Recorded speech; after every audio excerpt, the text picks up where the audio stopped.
Обстоятельства, отягчающие ответственность подсудимого, признают совершение преступления из корыстных или иных неизменных побуждений. С учетом изложенного, суд руководствуется статьями 309, 319, 317, 320, 323, 324 Уголовно-процессуального кодекса Кыргызской Республики приговорил Исаева Канатбек Илейхановича оправдать по статьям 303 часть 1, 303 часть 1 Уголовного кодекса Кыргызской Республики за недоказанность его участия в совершении преступления. Исаева Канатбек Илейхановича признать виновным в совершении преступления, предусмотренных статьей 303 часть 1, 303 часть 1 Уголовного кодекса Кыргызской Республики и назначить по ним наказание. По статье 303 часть 1 Уголовного кодекса Кыргызской Республики 10 лет лишения свободы с конфискацией имущества с лишением права занимать должность в государственной службе сроком на 3 года. По статье 303 части 1 Уголовного кодекса Кыргызской Республики 10 лет лишения свободы с конфискацией имущества с лишением права занимать должность в государственной службе сроком на 3 года. На основании статьи 59 этого же кодекса путем частичного присоединения назначенных наказаний окончательно определить Исаеву Канатбеку Илейхановичу 12 лет лишения свободы с конфискацией имущества с лишением права занимать должность в государственной службе сроком на 3 года с отбыванием наказания в колонии усиленного режима. В соответствии с пунктом 4 статьи 4 декрета Временного правительства Кыргызской Республики от 26 апреля 2010 года сократить неотбытый срок наказания Исаева на 1/4. Меры пресечения подсудимого Исаева изменить на заключение под стражу. Имамадия Болот Адырбековича Есенбекова Мирлан Есенбековича оправдать по статьям 303 части 1, 303 часть 1 Уголовного кодекса Кыргызской Республики за недоказанность их участия в совершении вышеуказанных преступлений.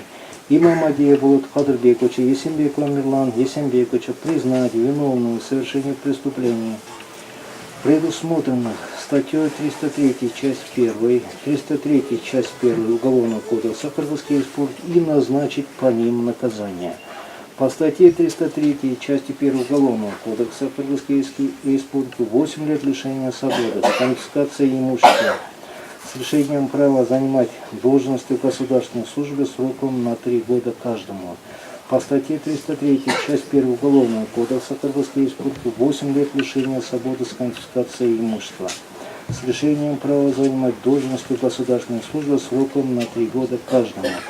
На основании статьи 59 этого же кодекса путем частичного присоединения назначенных наказаний окончательно определить Имамадию Болот Адырбековича Есенбекова Мирлан Есенбекович 10 лет лишения свободы с конфискацией имущества с лишением права занимать должности в государственной службе сроком на 3 года каждому с отбыванием наказания в колонии усиленного режима.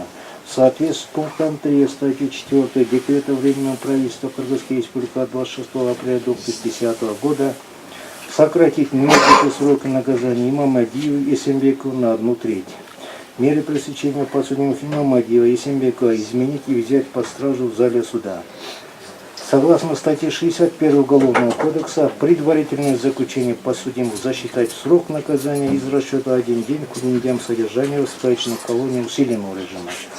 Асыгалиева Бактбек Карыбековича оправдать по статье 303 часть 1 Уголовного кодекса за недоказанность его участия в совершении преступления. Асыгалиева Бактбек Карыбеков, Чудиной Любовь Викторовна, Абалабекова Канбек Мухамбетович, Сейталиева Алмаз Дюшаналевича признать виновным в совершении преступления, предусмотренных статьями 221 часть 1, 221 часть 1 Уголовного кодекса без назначения наказания в связи с течением срока давности привлечения их к уголовной ответственности.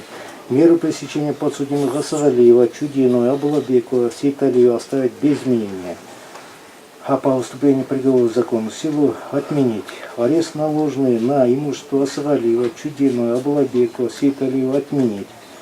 Арест, наложенный на имущество Исаева, Имамадиева и Есенбекова оставить без изменения. Вещественное доказательство хранить при деле. Приговор может быть обжалован и на него может принесено представление Бишкекский городской суд в течение 10 суток со дня провозглашения. Представивший по делу судья Бурамаев.